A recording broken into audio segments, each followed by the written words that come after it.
చంద్రబాబు గారి నాయకత్వం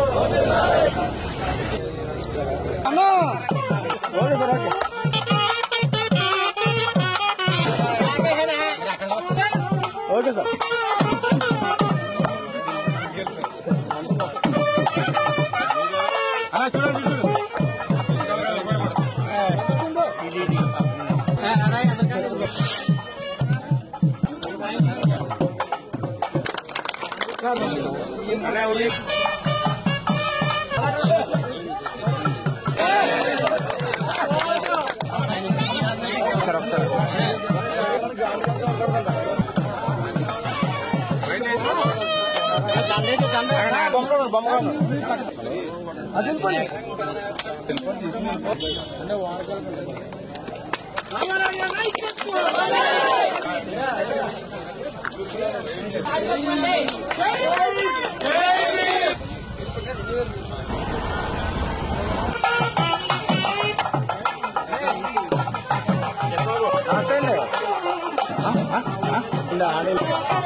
ఈరోజు ఎలమంచిలి మండలం ఈవేళ 3,01,70,000 రూపాయల పనులకి ఈవేళ శంకుస్థాపన.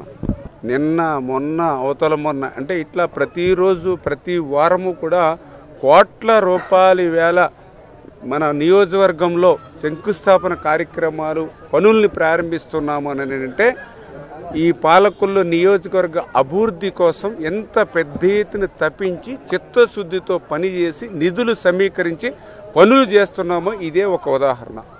అందులో భాగంగానే ఈరోజు మీరు చూశారు ఏదైతే కాంబొట్ల పాలనకి సంబంధించి మరి 13,80,000 రూపాయలతోటి జలజీవన్ మిషన్ నుంచి వాళ్ళకి ఇంటింటికి కుళాయికి సంబంధించి, అదేవిధంగా గొంపర్లో ఇంటికి కుళాయి నిమిత్తం 55 లక్షల రూపాయలు, అదేవిధంగా గొంపర్రు లంకపాలెంలో 29,60,000 రూపాయలు ఇంటింటి కుళాయి నిమిత్తం, అదే గొంపర్రు సుంకరపాలెంలో 13,70,000 రూపాయలు ఇంటింటికి కుళాయి నిమిత్తం, అదే ఎలపకూరు గ్రామంలో ఎలపకూరులో ఇప్పుడే మనం చూసాం 1,10,00,000 రూపాయలు ఇక్కడ ఎలపకూరు గ్రామానికి సంబంధించి మరి ఈ యొక్క జలజీవన్ మిషన్లో, అదేవిధంగా ఇదే ఎలపకూరు కుమ్మరపాలెం కూడా 29,60,000 రూపాయలు. అంటే ఒక జలజీవన్ మిషన్ ద్వారా ఇంటింటికి త్రాగునీరు అందించాలనే ఉద్దేశంతో ఈవేళ కాంబొట్లపాలెం, గొంపర్రు, ఎలపకూరు 3 చిన్న గ్రామాలకి అక్షరాల 2,51,70,000 రూపాయలు. ఈవేళ నిధులు లేకపోయినా కూడా ఈరోజు మరి దగ్గర 80 కోట్ల రూపాయల జలజీవన్ మిషన్ ద్వారా మన పాలకొల్లు నియోజకవర్గానికి తీసుకొచ్చాం.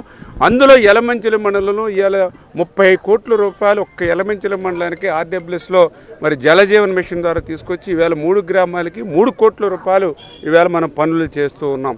గతంలో జలజీవన్ మిషన్ నిధులు కేంద్రం ఇస్తే ఆ కేంద్రం ఇచ్చినటువంటి నిధులను కూడా జగన్మోహన్ రెడ్డి దాన్ని దారి మళ్లించాడు. పేదలకి, మహిళలకి ఇంటింటికి ఇచ్చేటువంటి నీళ్లకు సంబంధించినటువంటి సొమ్ములను కూడా దారి మళ్లించినటువంటి వ్యక్తి రాజకీయాల్లో ఉండడానికి అర్హుడా? మహిళలను మోసం చేసిన వ్యక్తి రాజకీయాల్లో ఉండడానికి అర్హత ఉందా? మళ్ళీ వేళ చంద్రబాబు నాయుడు గారు, పవన్ కళ్యాణ్ గారు, మళ్ళీ నరేంద్ర మోడీ గారితో మాట్లాడి ఆయన ఒప్పించి మెప్పించి అయిపోయినటువంటి జలజీవన మిషన్ని మళ్ళీ 2027 వరకు కూడా దాన్ని పొడిగించి ఈవేళ నిధులన్నీ కూడా మనకి ఇస్తూ ఉన్నారని అంటే ఈవేళ చంద్రబాబు నాయుడు గారు, పవన్ కళ్యాణ్ గారు వీరిద్దరికీ తోడుగా ఈవేళ నరేంద్ర మోడీ గారు ఉండడం వల్లే ఈ యొక్క జలజీవన మిషన్ నిధులు ఈవేళ సాకారం అయ్యేటువంటి విషయాన్ని సందర్భంగా తెలియజేసుకుంటూ మనకు అన్నం పెట్టేటువంటి అన్నదాతకి మంచి రోడ్లు వేయాలి. ఎందుకంటే పొలాలు పోవాలంటే మోకాళ్ళ లోతు బురదలో మరి ఒక బండి వెళ్ళట్లేదు, ట్రాక్టర్ వెళ్ళట్లేదు, మోటార్ సైకిల్ లేదు, సైకిల్ లేదు. అందుకే ఈవేళ ప్రతి పొలానికి ప్రతి రైతుకి కూడా ఈవేళ గ్రావెల్ రోడ్లు వేయాలనేటువంటి ఆలోచనతో పెద్ద ఎత్తున దగ్గర 100 కోట్ల రూపాయలు మన నియోజకవర్గంలో ఈరోజు ఇరిగేషన్ శాఖ నుంచి నిధులు తెచ్చి ఈవేళ రోడ్లు కానీ స్ట్రక్చర్స్ కానీ నిర్మాణం చేస్తూ ఉన్నాం. మరి నేను అడుగుతున్న 5 సంవత్సరాల్లో ఒక్క రైతును కూడా పట్టించుకోనటువంటి గత ప్రభుత్వానికి 5 సంవత్సరాల్లో వ్యవసాయాన్ని నిర్లక్ష్యం చేసినటువంటి ఆ వైఎస్ఆర్సీపీ పార్టీకి మళ్ళీ ఈరోజు మీ గ్రామాలలోకి వచ్చి మాట్లాడే అర్హత వాళ్ళకు ఉందా అని అడుగుతూ ఉన్నా. అంచేత ఈవేళ అధికారంలోకి వచ్చిన 9 నెలల్లోనే ఇంత పెద్ద ఎత్తున సంక్షేమం, ఇంత పెద్ద ఎత్తున అభివృద్ధి, అది కూడా నిధులు లేనిటువంటి పరిస్థితుల్లో. ఎందుకంటే మహానుభావుడు జగన్మోహన్ రెడ్డి ఒక్క ఛాన్స్ ఇచ్చినటువంటి పాపానికి రాష్ట్రాన్ని అంతా కూడా తుడిచిపెట్టేసి గిల్లి చిల్లి గవ కూడా అక్కడ లేకుండా చేసేసి మొత్తం గీకేసి పోయాడు రాష్ట్ర బడ్జెట్ అంతా కూడా. అటువంటి పరిస్థితిలో మళ్ళీ ఒక్కొక్కటి చక్కపరుస్తూ నేను అందుకే అందరికీ చెప్తూ ఉన్నా, వైకుంఠంపల్లిలో ఒక పెద్ద బాంబు కరిస్తే కిందకి ఎట్లా వచ్చేస్తామో అతను 5 సంవత్సరాల పరిపాలన రాష్ట్రం అంతా కిందకి దిగజారిపోయింది. ఇటువంటి స్థితిలో కూడా ఇన్ని పనులు చేస్తున్నాం, ప్రజలు ఆశీర్వదించండి అని చెప్పి మీ ద్వారా అందరిని కూడా కోరుతూ ఉన్నాం. చూసారు కదండి, మరి ఈ వీడియో కనుక మీకు నచ్చినట్లయితే ఒక లైక్ కొట్టేసి మీ అభిప్రాయాన్ని కూడా కామెంట్ బాక్స్ లో తెలియజేస్తూ ఇలాంటి ఇంట్రెస్టింగ్ అప్డేట్స్ కోసం మా ఛానల్ ని సబ్స్క్రైబ్ చేసుకోండి.